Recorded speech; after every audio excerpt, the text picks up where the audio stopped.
Good day, everybody, and welcome to another edition of the Military and Foreign Affairs Network. I am your host, the Voice of Reason. Today, we are continuing our ongoing coverage of the Russian-Ukrainian war.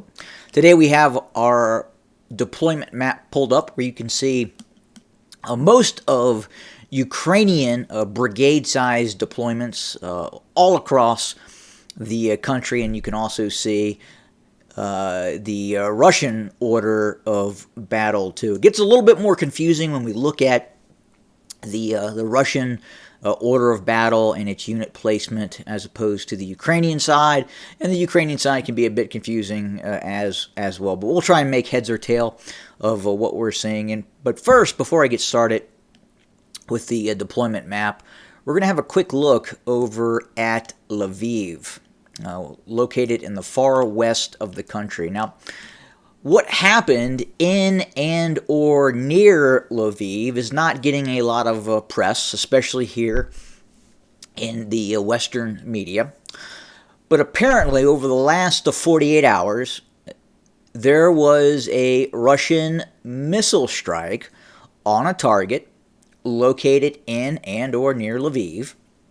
The reported missile strike involved a KH-47 Killjoy coming in at a ballistic angle straight down, reportedly penetrating deep into a Ukrainian bunker complex, possibly killing and or injuring as many as 80 Ukrainian and possibly Western personnel located in that base. Now, again, it is not getting much fanfare. There is not much discussion about what occurred.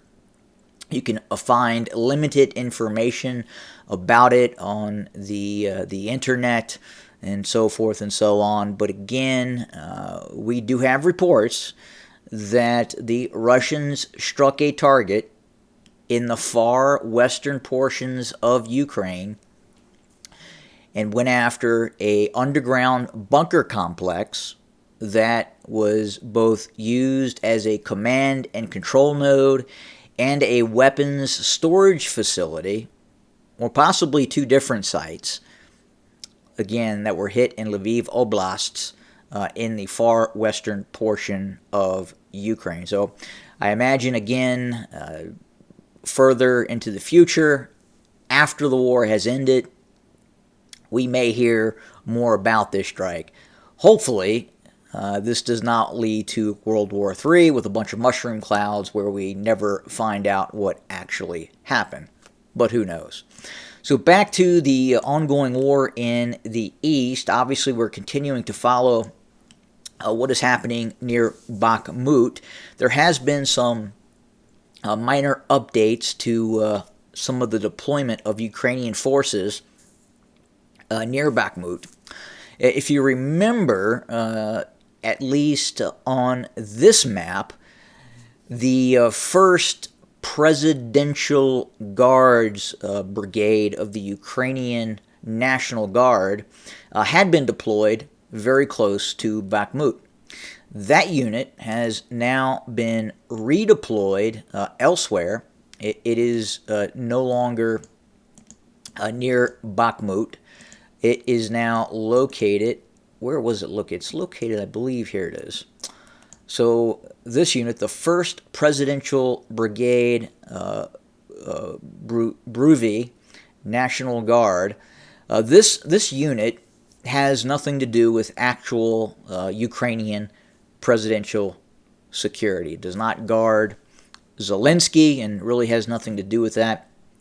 It was a unit that was originally designed as more or less a facilities protection force that happened to be called the 1st Presidential Brigade. It did guard sensitive targets near Kiev, and it has recently transitioned into what they call an assault guards brigade, an assault brigade of the Ukrainian National Guard. This is a Ukrainian National Guard brigade that has been converted into more or less an offensive operational unit. And again, it's interesting that has been redeployed further to the north. And there's some other deployments that we're watching very closely on the Ukrainian side as well. So it's interesting to see this kind of buildup of Ukrainian forces north of Bakhmut in the direction of Soledar and Krasnohora.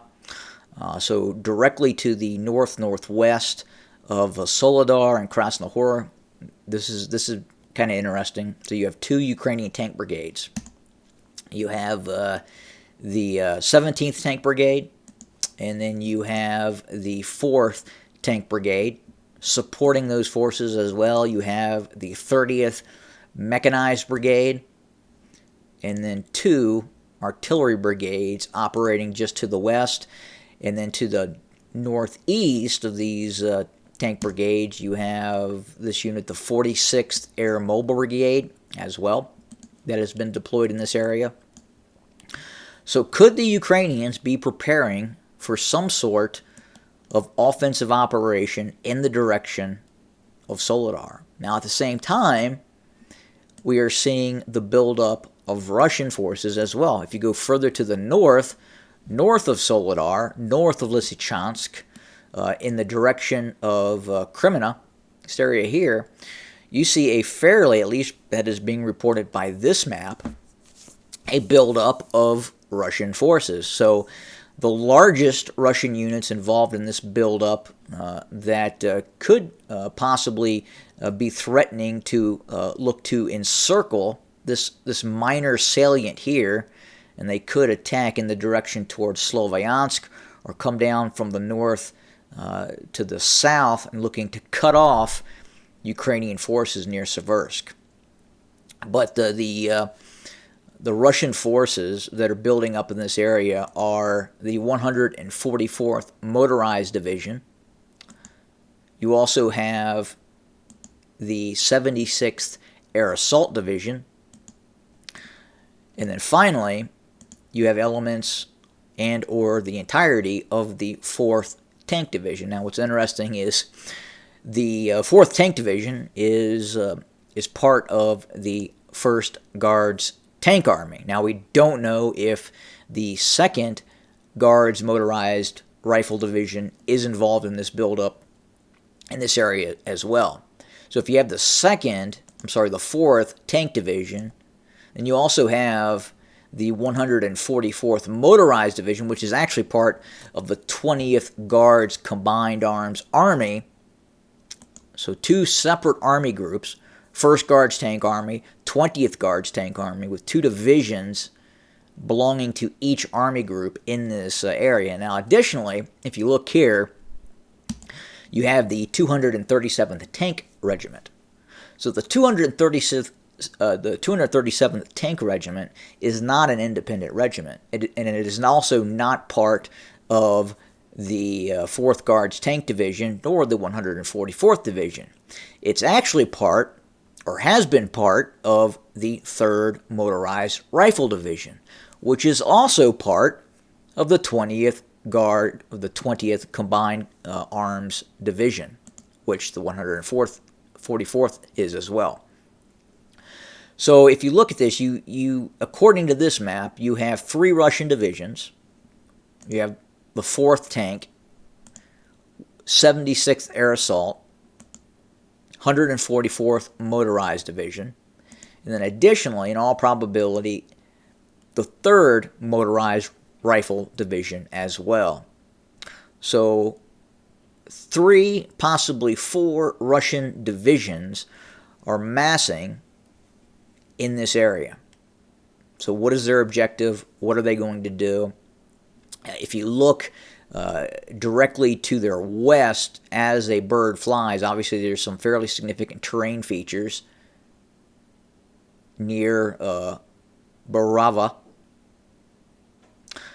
But again, it appears that in all probability, if this accumulation of forces is looking to conduct an operation against the Ukrainians, it's probably going to be directed in this direction, south by southwest.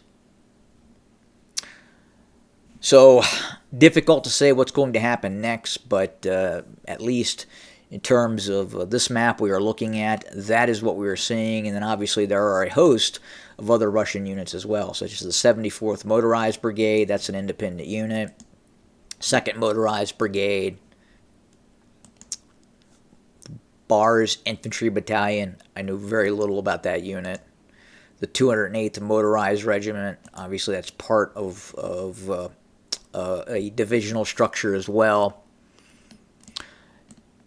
And then again, further south towards Soledar, as we watch this Ukrainian buildup as well, opposing this Ukrainian buildup, you have the 106th Air Assault Division. Now, that's part of the VDV, the Russian Airborne Forces. This is a fairly highly trained unit that is also operating with Wagner formations and other forces located near, yep, you guessed it, here near Bakhmut.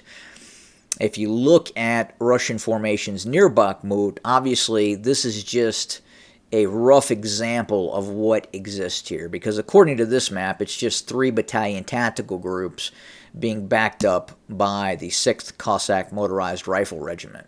Now, there's more Russian forces present in this locale than 3 battalion tactical groups. If you look at the map here, you got a Wagner battalion tactical group, Wagner battalion tactical group, and then, yes, a 11th Wagner battalion tactical group. Now, obviously, there's more than that operating in this area. There are Russian regular units operating in this area, Russian regular army units, Spetsnaz forces, in all probability, Russian National Guard forces. This map has done a very poor job in terms of identifying Russian National Guard formations which are operating in this conflict, and very much so.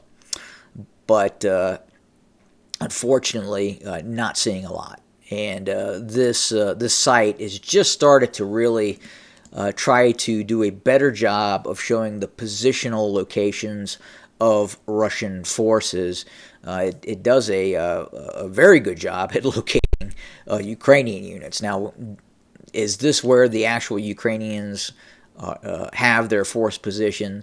Difficult to say, but it's the best we can go for right now. This is probably the most detailed map that you can look at that will show you the disposition of forces, and really on both sides as well. If you are aware of another map that is available for the general public to access, I'd be more than happy to have a look-see.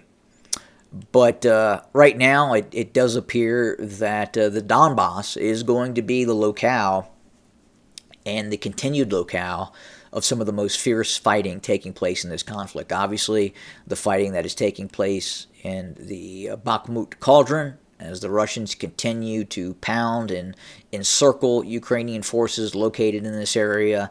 But it does look like both sides are positioning themselves for some sort of operation to the north of Bakhmut. Obviously, north of Bakhmut, near Krasnohora, Seversk, and then the north of Seversk as well, where we're seeing this Russian buildup take place. So, again, that's kind of what the conflict zone is looking like in the west. If we go down here to the south, we've heard reports that the Ukrainians could be planning something in the south, as could the Russians. But again, we're really not going to know until something kicks off what is actually occurring. And again, the Russian force deployments that are being shown, at least on this map, are paltry indeed. Near Volhodar, you can kind of see what the Russians have in the area. You got 2 elements of 2 naval infantry brigades, 36th Motorized Rifle Brigade, and then 11th Motorized Regiment Vostok. I believe that is a Chechen unit